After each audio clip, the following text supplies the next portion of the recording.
Bu videoni har bitta shaxs, har bitta fuqaro, har bitta vatandoshimiz ko'rishi shart.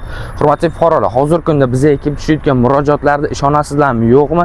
60-70% jinsiy jinoyatlar haqida. Ko'pchilik aytishi mumkin, shuni ham gapiryapsan Muzaffar deb. Ibohayo qilsak, hurmatli fuqarolar, to'g'ri tushundingizlar. Masalaga yechim topilmay qoladi. Xuddi tibbiyotda ibohayo bo'lsa, kasalga davo topilmagandek. Sizlarga profilaktika tarzida aytib o'tib ketmoqchiman, hurmatli ota-onalar. Hozirgi kunda yoshlarimiz orasida jinsiy jinoyatlar juda ham ko'paygan. Yoshlar bu narsani oddiy hol sifatida ko'ryapti. Shu sababli bolalarga juda ham ehtiyot bo'lishlaringizni tavsiya qilaman.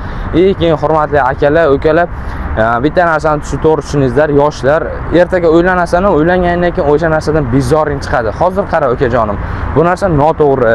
Dinimizda ham qoralangan, zino deyiladi. O'zbek tilimizga ham to'g'ri kelmaydi. Birovda bolasini, birovda qizini nimadir qilib tashlab ketib qoldi. Sen o'g'il bolasan, erkaksan, tug'ilganingda dadang o'g'illi bo'ldim deb xursand bo'lgan.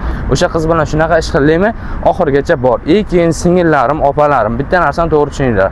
To'ydan oldin ha deganda ma deb ochib bergan qizni hech qaysi bola olmaydi. Bu haqiqat. Buni inkor qila olmaysizlar. O'sha sababli to'y bo'lmaguncha ming sevasanmi, ming o'lasanmi, joningni beradigan bola bo'ladimi, lekin haligi joyingni berma. Ertaga tashlab ketib qoladi, ishon. Ertaga shuni ish bitgandan keyin tashlaydi, ketadi, keyin erga tiyolmay yurasan.